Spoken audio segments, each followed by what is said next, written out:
கிறிஸ்து இயேசுவிலே பிரியமான இறை உறவுகளே, இந்த புதிய நாளிலே ஆண்டவர் எங்கள் ஒவ்வொருவரையும் ஆசீர்வதிக்க வேண்டும் என்று சொல்லி மன்றாடுவோம். இன்னொரு புதிய நாளை தந்தமைக்காக ஆண்டவருக்கு நன்றி கூறுவோம்.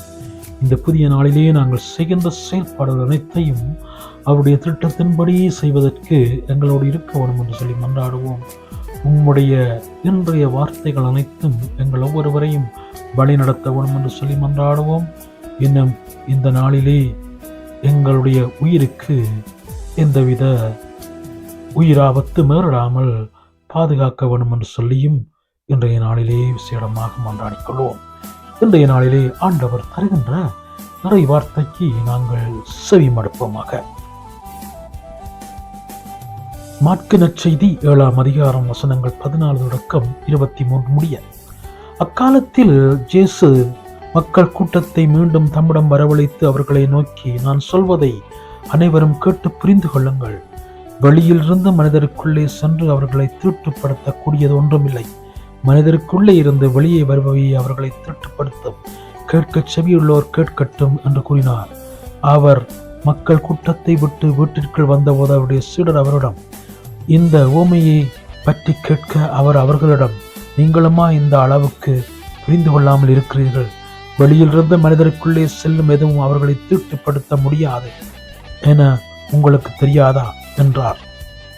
ஏனென்றால் அது அவர்களுடைய உள்ளத்தில் நுழையாமல் வயிற்றுக்கு சென்று கழிப்பிடத்திற்கு போய்விடுகிறது என்றார். இவ்வாறு அவர் எல்லா உணவுப் பொருட்களும் தூயன என்று குறிப்பிட்டார்.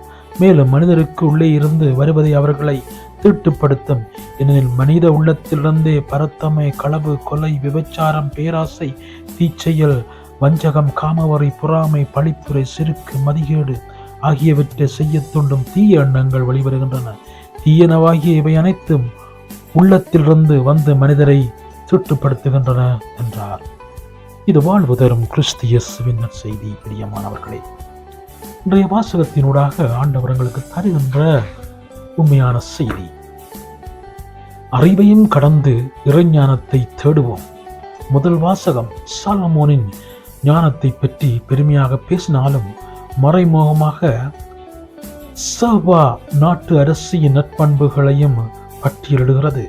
முதலாவதாக, சேபா நாட்டு அரசி ஞானத்திற்கான தேடலில் இருந்தார். எனவேதான் ஞானியான சாலமோனை பற்றி கேள்விப்பட்டவுடன் அவரை சந்திக்க தன் பரிவாரங்களுடன் கிளம்பிவிட்டார்.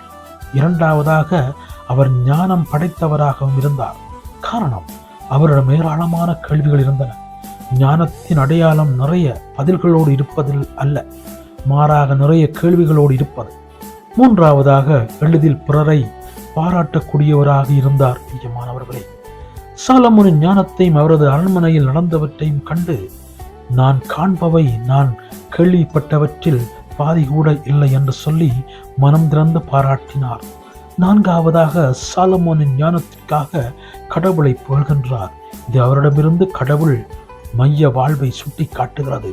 ஐந்தாவதாக, சாலமோனின் ஞானத்தை பாராட்டி தன்னிடம் இருந்த பொன், நறுமண பொருள்கள், விலையுயர்ந்த கற்கள் ஆகியவற்றை அளவுக்கு அதிகமாகவே சாலமோனுக்கு கொடுத்தார். மேற்கொண்ட பொருட்களை விட ஞானத்தை மேலான ஒன்றாக அவர் கொண்டாடினார் என்பதை இது சுட்டி காட்டுகின்றது.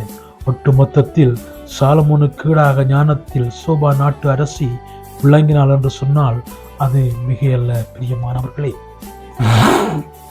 எங்களுடைய வாழ்க்கையில் நாங்கள் ஆண்டவருடைய வார்த்தையினூடாக ஞானத்தின் மூலமாக செயல்பட, ஞானத்தை பெற்றவர்களாக செயல்பட இன்றைய நாளிலே முனைவோமாக. ஆமென்.